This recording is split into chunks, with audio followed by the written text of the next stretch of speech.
ay ca sama gars yi mu ngi noonu nee naa leen ba léegi Jolof TV mu ngi fu nekk mu ngi fu ne lu ne nee naa leen lépp lu ne ku ne lépp ñëpp ngi si Jolof TV ba tey yemu Dakar comme ni ñu wàccee tey journée mondiale du théâtre indi ko Kaffrine waaye tamit Jolof TV dafa nekk loo xam tamit yemu Dakar kese yemu Thiès kese yemu Mbour Jolof TV Sénégal moo ko tax a jóg il est partout dans le Sénégal.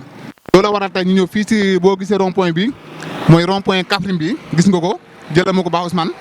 bii mooy rond point Kaffrine bi voilà noonu kan Jolof TV di leen di wan ne le mu ngi fu nekk la moo tax ne tey Jolof TV ñëw fii si Kaffrine mooy journée mondiale du théâtre nga xam ne ni moom la ñu amal fii nii si Kaffrine te ñu ko doon amal Dakar daaw ñu amal ko Mbacké ren nag ñu ne Kaffrine moo ay fii si Kaffrine journée mondiale du théâtre kan loolu moo tax tey ñu indiwoon ko fii nii waaye Jolof TV day leen topp ba tey xamal leen na leen Jolof TV mu ngi fi nekk mooy télé askan wi mooy télé boo xam ne moom mooy dawul seen bànneex kan Jolof TV yemul Dakar kese te nee naa leen bu ñu jógee fii ñu ngi feneen ñu ngi Podor ñu ngi Matam ñu ngi Ziguinchor ñu ngi Kolda pour lan ne leen Jolof TV mujjee juddu mujjee neex gën a dox gën a dem nee naa leen kii kenn du ko téye day dem macha allah moo mujjee juddu nag waaye nag macha allah day dem mu ngi fi nekk.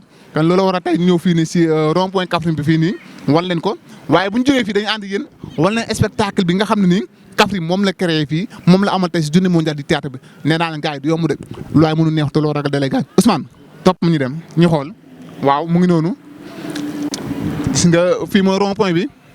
waaw fii mooy salle polyvalent bi Ousmane fii mooy salle polyvalent bu Kaffrine bi waaw gis nga ko mu ngi nii salle polyvalent baa ngi nii acca ñu dem ñu xool voilà. Ça va noo def. ça va bien. noo tudd. Marie. fii Jolof TV moo la seet si ñëw fii Kaffrine jógee ba Dakar ñëw Kaffrine pour lan journée mondiale du théâtre tey ndax mën nga ñu wax tuuti si journée mondiale du théâtre. ba journée mondiale du théâtre moom wax dëgg yàlla bu ñu ko déggee moom ba woo nañ bépp artiste boo xam ne comédien nga voilà da ngay def théâtre ñu woole si journée bi mu nekk journée bu exceptionnelle journée bu neex voilà ñu indi ñu ñëw fii happy voilà jouer ay sketch yu neex ñëpp kontaan daal. yow artiste nga ma loo artiste. waaw artiste la. artiste nga ban tur nga bokk. maa ngi bokk Jek Family. Jek Family. yéen a recevoir. ñoo recevoir waaw. waa Jolof TV jógee ba Dakar ñu seet si leen nekk télé boo xam ne macha allah mujjee juddu mujjee gën a neex waaw gën a xumb doon télé askan bi doon télé boo xam ne moo dabu seen bànneex loo wax si Jolof TV.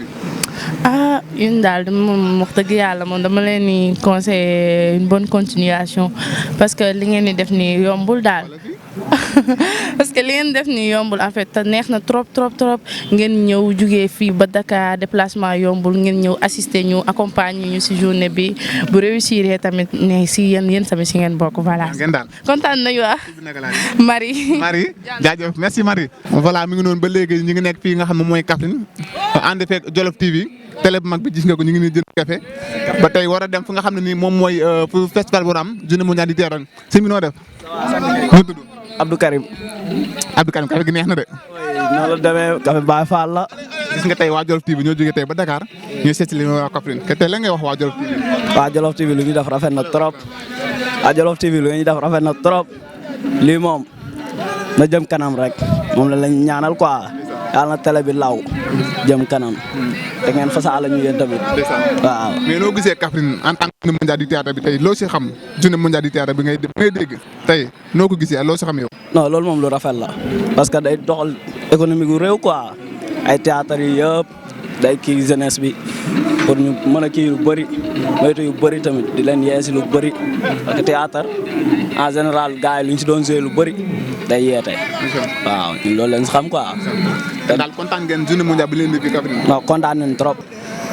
salaamaaleykum. sama gars yi na ngeen def. waaw ñu ngi fi rek gaan. yaa ngi ci jàmm. ñu ngi si jàmm baax. noo tudd. man Malick laa tudd. Malick naka koor gi. waaw koor gi ñu ngi si kawam gaan. maa méttiwul. oh tar na moom gaan. Malick tey waa Jolof TV ñoo jógee ba Dakar ñoo seet si leen. Jolof TV nekk télé bu mag. gën a juddu mujjee juddu gën a neex. nekk télé boo xam ne mooy jaamu askan wi di dab seen bànneex tey nag moo ñëwoon fii si Kaffrine ànd ak yéen journée mondiale du théâtre naka nga gisee journée mondiale du théâtre bi nga xam ne tey moom lañ jaglee waa Kaffrine. wax dëgg yàlla kontaan nañ si trop parce que lii moom initiative bu rafet la. parce que c'est la première fois ma gis ko nii moom wax dëgg yàlla moom ma ñëw nii gis gars yi di waaw yaa ma gën a xam daal mais kontaan nañ si trop moom wax dëgg yàlla kontaan nañ si trop waaw. daa baax baax baax. kontaan nañ bu baax a baax di sant suñu maire bi nag. Abdoulaye Seydou Sow. waaw moo fi ne. lan moo tax Kaffrine ay journée mondiale théâtre ngeen ñëw toog fii au lieu que ngeen dem seetaani foofu noonu. non dañuy dem dañ doon jaay café nii bu ñu wàccee nii fa lañ jëm. instant yii nii dañoo ñëw nii pour quoi yaa ma gën a xam rek jàppale suñu waa mais buñ paree nii dañuy dem. lay wax waa Jolof TV télé bu mag bi. waaw gën a yokk rek gën a yàgg rek gën a wér. si kaw si kanam rek. ñun moom ñu ngi seen ginnaaw rek. waaw. Baye Fall yow noo tudd. man Ndiaga laa tudd. Ndiaga naka. sant yàlla alhamdulilah. naka koor gi. waaw koor gi si kawam muy métti rek gaan. naka Kaffrine. Kaffrine nii comme Daouda ba Sëñ Tuubaa. waa Jolof TV bu amul loo leen di wax waa Jolof TV nga xam ne jógee ba Dakar ñëw ba Kaffrine tey ànd ak yéen si mbégte mii nii journée mondiale du théâtre lan nga wax waa Jolof TV.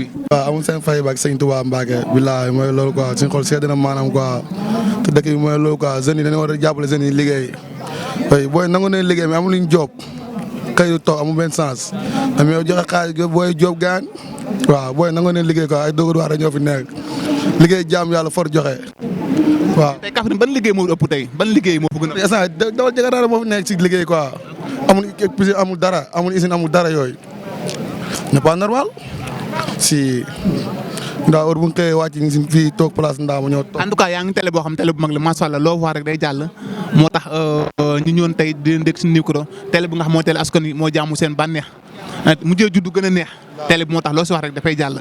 wallaahi wax lu leer nga wax ba ak Sëñ Tuubaa man daal loolu moo sama nekk sama idée quoi di jàppale seen i liggéey waaw seen nangu ne liggéey quoi ba ak Sëñ Tuubaa dëkk bi mooy loolu quoi. seen dëkk bi tàng na de. ma tàng kaan ba ak Sëñ Tuubaa. tàng na de xaw naa dee tey def nañ fa 2 jours mais tàng na lool waaw mais puissance sama gars yi nice na ayca sama gars yi merci. bi xam naa nag du yomb waaye nag dana am ñoo xam ne nii quelques naana yoo xam ne dañ leen oo wax ak ñoom ci journée mondiale du théâtre ñu wax ñu seen xalaat naka lañ ko gisee topp ma ñu dem.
acca mi ngi noonu kii kenn la si ndaanaan yi ñi ngay wax PDG président ZEC bi moom it dafa làqu mais dama ne dinaa ko xool ci ba gis ko fii nii mu nekk fii si Kaffrine moom moo dalal gars yi moom moo recevoir gars yi kenn du ñàkk dañ koy laaj baax journée mondiale du théâtre la PDG ñu ngi lay nuyu ba waaw ñu ngi leen di fay di dund mbégte rek parce que comme ni ma ko waxee sànq kenn ku ne da nga am sa journée ñun journée mondiale du théâtre mooy suñ journée ñun ay acteurs lañ yoo xam ne théâtre la ñuy dund si la ñuy yëngatu. ñu ngi sant yàlla nag bi nga xam ne nii waa Thiada National décidé nañ def journée bi Kaffrine comme niñ koy defee chaque région ren ñu choisir def ko Kaffrine ñu ngi si remercier bureau Thiada National mais ñu ngi si remercier aussi le président Daouda Mbengue ñu ngi remercier suñu directrice centre culturel bi nga xam ne ni mu ngi ñu accompagner boobu ba léegi vraiment pour réussite journée bi. ñu ngi remercier Samba Mballo bi nga xam ne ni moom moo def formation bi si 2 jours yi vraiment affaire bi réussite totale la parce que jàng nañ si acteurs yi am nañ si rencontre donc am nañ si échange mais def nañ si ay formation loolu réussite la ñu ngi def ay spectacle aussi kenn ku ne wone li nga am li nga mën aussi si côté bi nga nekkee ñu ngi leen remercier yéen aussi waa Jolof PDG gis neen d'habitude journée mondiale du théâtre dañ ko doon defee Dakar yemee na ko foofu si région de Dakar léegi ñu ñëw ren ba Kaffrine noo ko gisee ren Kaffrine duñ ko indi ren naka la def si yow en tant que président troupe. waaw combat boobu mooy combat wu Thiada dafa gis ni journée mondiale du théâtre gars yi dañuy concentré wu si Dakar ñu gis ni ay subvention miettes la ñuy indi la ñuy jox centre culturel yi pour ñu organiser par exemple toute une région ñu jox la benn subvention boo xam ne ni satisfaire les acteurs pour ñu def journée bi caada nag pour mu dindi loolu ci région yi moom day invité ay acteurs yi nga xam ne nii wala ay compagnies yi nga xam dañu affilié caada ñu daje ci bërëb su ko defee ñu def foofu journée bi wane seen bopp ci journée bi dundal théâtre ci journée bi. PDG est-ce que gars jàppale na leen tey yenn somme yi est-ce que état jàppale na leen teg leen loxo. waaw ñu ngi sant ministère ci subvention bi nga xam ne ni moom moo ko jagleel caada pour caada mun a def activité bi Kaffrine.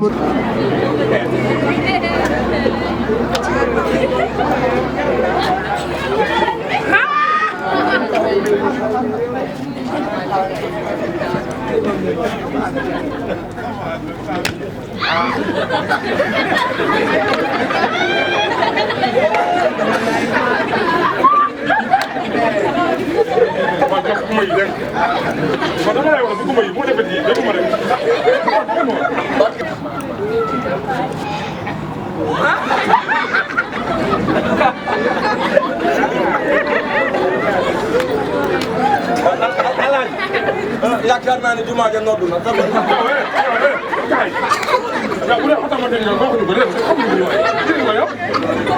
ala tàggal ma bàyyi la sax man moom pare naa ci tàngooru kaf mi da lay irritation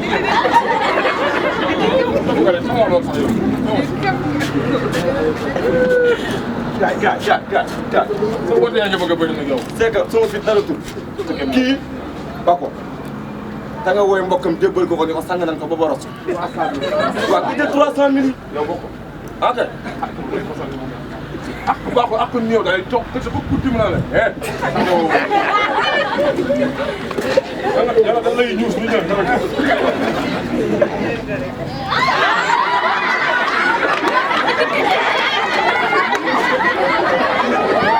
ren journée mondiale bi noo ko gisee ak Kaffrine guñ gis lan la def si yow en tant que xanaa di sant rek parce que quand même mais pour wax dëgg moom du lu ma bett parce que ko xam caada xam ne ils sont présents vraiment dans les régions et que seetlu naa ne lépp loo xamante ne ci mbirum théâtre la ci Kaffrine dañ leen ciy gis ñu am ci taxawaay bu rafet a rafet. ndax état jàppale na leen. waaw état moom dañ koy wax parce que Sénégal ministère de la culture mooy principal bailleur bi pratiquement appui yëpp fa lay jógee xam naa ne appuyé nañu centre culturel appuyé aussi caada di leen ci remercier di def aussi appel collectivités territoriales yi pour wax leen que ni ak aussi les mécènes et autres que ni ñoom ñëpp dañu culture ñëpp ci war a jàpp voilà. mel na kontaan nga daal. ren daal mel na kontaan nga si journée bi ñu gën a. waaw kontaan naa ci sant rek alhamdulilah. waaw kii mooy directeur centre culturel moom it dèjà nekk ci ndaanaan baax di ko jaajëf baax moom it kenn du moom macha allah kontaan si moom baax. président Darou Mbengue ñu ngi lay nuyu baax. maa ngi leen di fay bu baax a baax. mbaa yaa ngi am jàmm ba. waaw ñu ngi sant yàlla bu baax la. noo gisee journée mondiale du théâtre nga xam ne ren indi nañ ko Kaffrine nga xam ne d'habitude da doon yem ci région yi Dakar la doon yem ñi fexe ba indi ko si Kaffrine te kenn weesu lu yow mi noo gisee ren. waaw am ci sentiment de satisfaction di wax rek ni ñun suñu yéene yëpp moom mooy le théâtre partout est pour se devenir une réalité et que loolu la ñu gis tey lii xew fii tey am na ñu nekk Dakar amuñu li waa Kaffrine am comprendre ba tey waa Kaffrine population Kaffrine génn nañu gis nañu ni tey ji mooy journée bi nga xamante ni mooy journée bi ñuy célébrer théâtre ci àdduna si yëpp et que donc loolu lu am importance la am na ñoo xamante ne xamu woon ni ndax journée théâtre am na mais tey ñi ku ñëw fii dina xam ni artistes comédiens yi am nañu seen bés et puis seen bés boobu ñu ngi koy màggal donc ñu am mbégte aussi ci acteurs yi nga xamante ne ñoo nekk ci région bi muy waa Malem Hodar muy waa Kaffrine di waa Boulel di waa Mbirkilaan bon vraiment ñëpp ñëw nañ fi ànd ak seen nawla yi nga xamante ne ñu ngi jógee fu ne ci réew mi ñu magnifier bés bi bégalante bégal public bi vraiment loolu kontaan na si ñun quoi ñu nga xamante ñoo initié journée bi fii. président bu loolu weesoo bëgg nañ nga xamal lan mooy caada ak lu ko tax a jóg maanaam caada lan la ak lan moo ko tax a jóg. caada benn collectif la dafa ëmb ay association yu bëri dafa amoon jamono boo xamante dañu gisoon association yi dañoo tasaaroo woon kii day nekk Malem ku nekk def sa yëfu bopp quoi léegi nag on s'est dit que bu ñu tasaaroowee du ñu am doole ñu nañu booloo ci benn kuréel bi ñu tuddee ko collectif des associations artistiques pour le développement de l'art maanaam kuréel la boo xamante dafa ëmb ay troupes théâtrales yu bëri pour que ñu mën a jéem a def effort pour mën a suqali art bi ñuy def donc loolu moom mooy combat bi et que ñu ngi ciy def suñu kéem kattan yaakaar naa lii firnde la ci amoon na ay ñetti at si ginnaaw xamante wu ñu woon waa Malem xamante wu ñu woon waa Mbirkilaan xamante wu ñu woon waa Kaffrine donc théâtre bi mu ngi gën a jëm kanam te directrice mooy wax léegi nii bu nawet bi bu koor gi jeexee da fexe waa Koungheul intégré Thiada kon Koungheul théâtre mu ngi Thiada mu ngi gën a def ay jéego quoi si kanam. nee na Thiada mu ngi ñëw masala. waaw Thiada mu ngi ñëw pour mën a fexe artistes yi booloo fexe artistes yi joxante loxo pour mën a développer théâtre bi quoi. Thiada ñaata troupe la. waaw Thiada jamono bii mu ngi si 96 troupes 96 compagnies yoo xamante ñoo bokk affilié si Thiada officiellement. voilà waaw groupe yi nag tolloowuñu am na ñoo xamante am na groupe yoo xamante am nañ sax 60 personnes am na groupe yoo xamante am nañ 40 personnes Thiada Jalaaw am na 80 personnes parce que benn kuréel boo xam ne am na 80 personnes donc loolu moom mooy importance su mbir yi quoi donc ñooñu ñëpp tamit dañu lënku si Thiada national dafay lépp loo xamante lu xew la ci jóge si kaw ñu wax si base bi quoi voilà. ñu ngi noonu kan ñoo ko gisuloo mu nekk Daouda Mbengue président Thiada moom lañ daloon tey di ko laaj masala du kontaan si bu baax a baax. jërëjëf di la wax na daal mbaa kontaan nga si journée bi rek. jërëjëf ñoo kontaan nañu bu baax a baax journée bi. soo wax Jolof TV. Jolof TV si kaw si kanam parce que ñu ngi def depuis 3 jours yi ñu ngi fi nekk di couvrir événement bi lépp lu ñu def ñu ñëw si saa si ñu lancé ko si internet bi waa àdduna si yëpp di ko seetaan donc loolu mbégte la et que ñu ngi def liggéey bu am solo donc ñu ngi ñaan yàlla mu yokk seen télé bi ak seen rajo bi bu baax a baax a baax. jërëjëf président acca mu ngi noonu dañ dem ba léegi xool yeneen daanaan si ginnaaw. loolu yëpp amul solo daaneel bi doo nga am solo. kii dafa kii dëxit jaara rak jagit kii dafa kii dëxit jaara rak jagit kii dafa kii dëxit jaara rak jagit eh muy sama lay la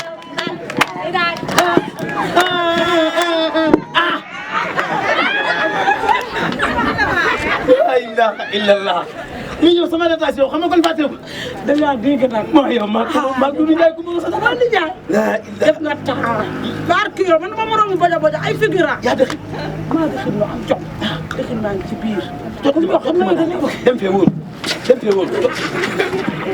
ay foofu daal yi am naa yu daf mel am na ku may seen ne muy Addo jëlal ma ko waaw Addo ngi nii sama artiste mag bi Addo nuyu nañ la. fay nañ la bu baax. waaw Jolof TV ñoo la seet si tey. waaw mi ngi ziar bu baax a baax di nuyu waa Jolof TV bu baax a baax a baax. di lay wax ne tey noonu journée mondiale du théâtre en tant que artiste comédien. waaw journée mondiale du théâtre ni ma ko gisee moom journée la boo xamante ni ñun artiste comédiens yi maanaam képp kuy def théâtre rek yaa moom journée bi mu nekk loo xamante ni nii jigéen ñi amee seen journée. ñi def journée mondiale de paludisme journée mondiale de tuberculose journée mondiale de yeneen noonu la ñu amee suñu journée mondiale du théâtre donc ñu war koy féete at mu nekk bu le 27 mars jotee donc loolu moo tax tey nag ci association bi nga xamante ni bokk nañ ci muy Thiada ñu décentraliser ko indi ko fi nga xamante ni moom moo di Kaffrine waaw loolu moo tax nag ñu départ Dakar ñun tamit xam nga ñëw comme culture moo woote dañ ci culture la ñuy yëngu donc ñu ñëw fekk si waa Kaffrine pour fêter li nga xamante ni moom moo di suñu journée mondiale du théâtre fii. waaw mu ngi noonu ñu gis na d'habitude Addo dañ ko doon fêter si région bu Dakar la doon yem daaw ñu kon génn mais ñu gis na ren ak daaw dañ ko décentraliser yóbbu ko Mbacke daaw ren ñu indi ko Kaffrine maanaam foofu si xel li mu la jox ak théâtre fan la nar a jëmee.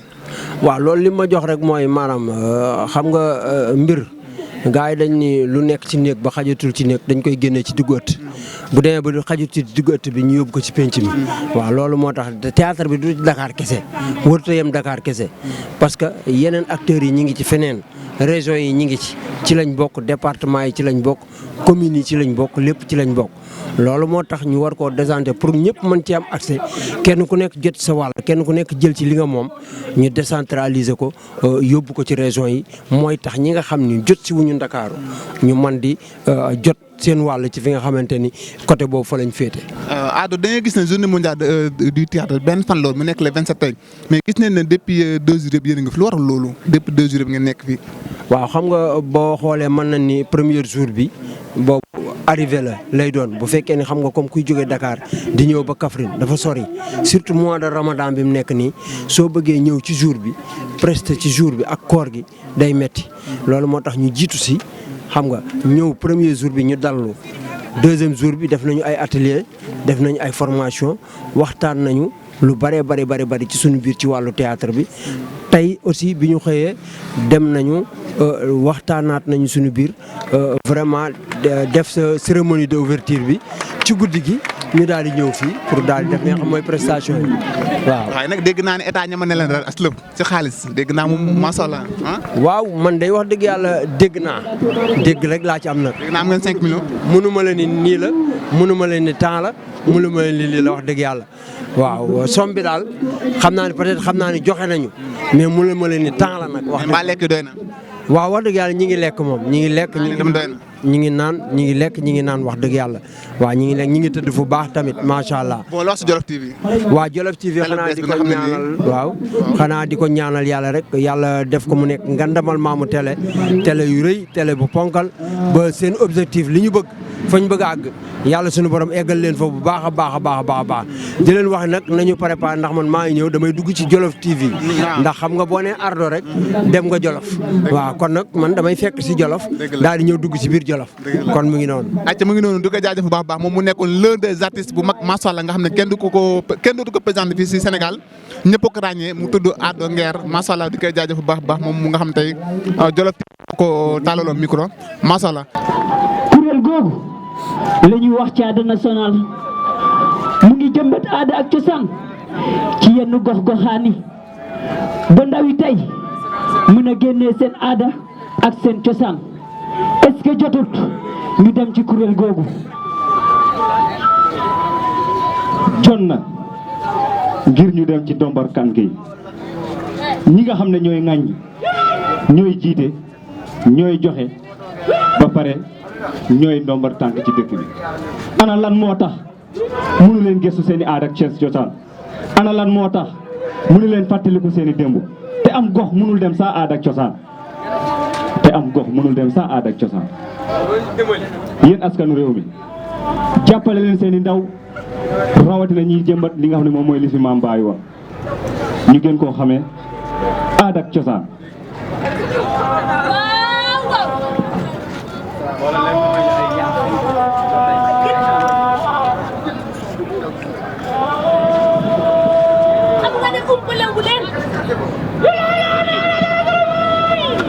artistes yi ñoo ngi bay seen waar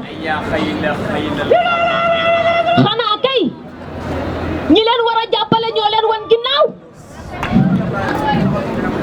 ndax kat fii ngay gis ab mag di dig artiste ne dinaa la jox te duma la jox ndax lu ma gën a métti ci réew mi mag yi léegi ñoo ñuy jàngal wax lu dul dëgg ndax mag sax su waxee lu dul dëgg yow mii gone dañ na danga see war a dëgg tànk tëgg ana lan moo tax kon nag jar na ku ñu jàppale ñu ndax kat ñun xale yi soxla nañu ku ñu jàppale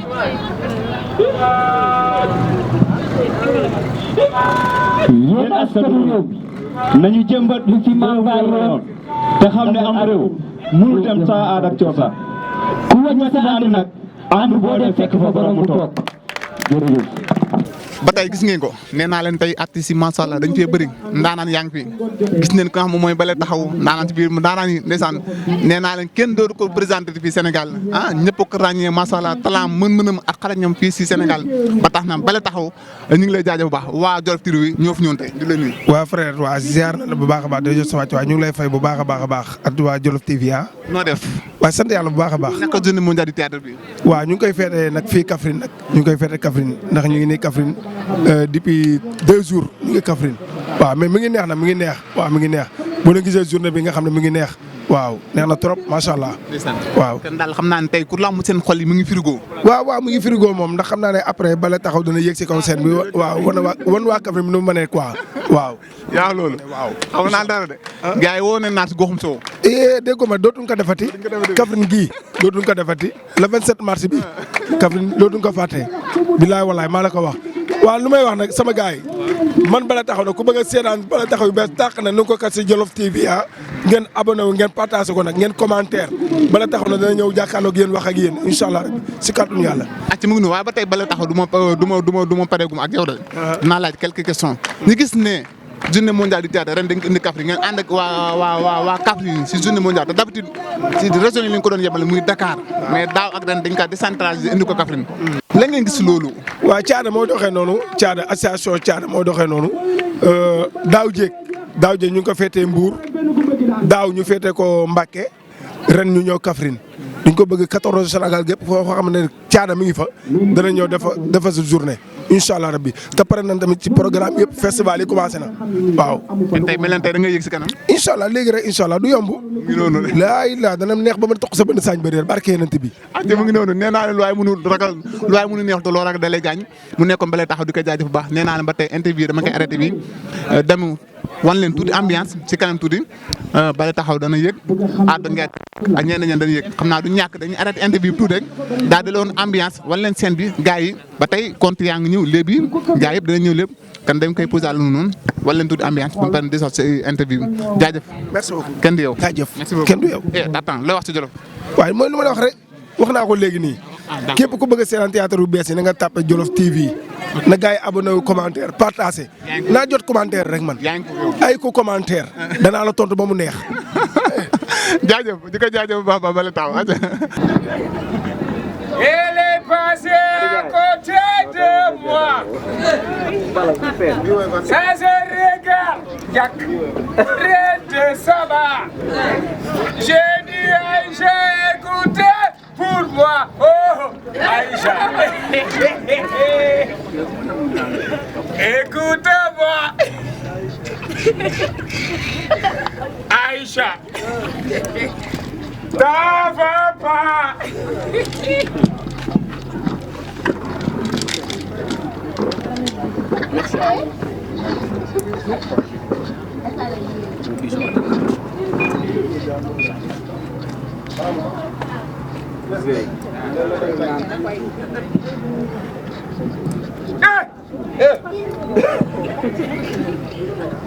Yàlla tey fii day neex de cee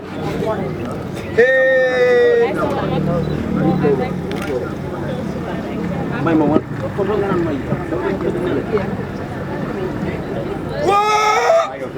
yàlla jee ça c'est lekkee de bii dafay neex torop sax bii du ko naan bi bii day def nii mu toog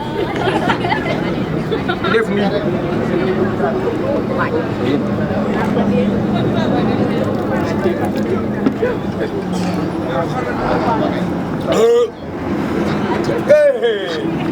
yàlla alhamdulilah de wallaay bii neex na torop sax kii defal bii ñëpp na ko doon yàlla ay wattu waso bisam defal ndam ay la ilaha illa ya yàlla yàlla jee dégg na gis man gis naa toppatoo gi ngeen ko doon topp ndax kër gi set na de set na yow da ngaa ne ci mbedd mi ba léegi yaa ngi ci mbedd waaw baax na léegi yow xam nga léegi may nga may xaaral ma may ko kuux rek figura la waaye xam nga bu doon même bu doonee figura tamit ci kër gi la bokk yow it nag kii sa rakkat dee ko dimbali Fatou Wade xaar dinaa la may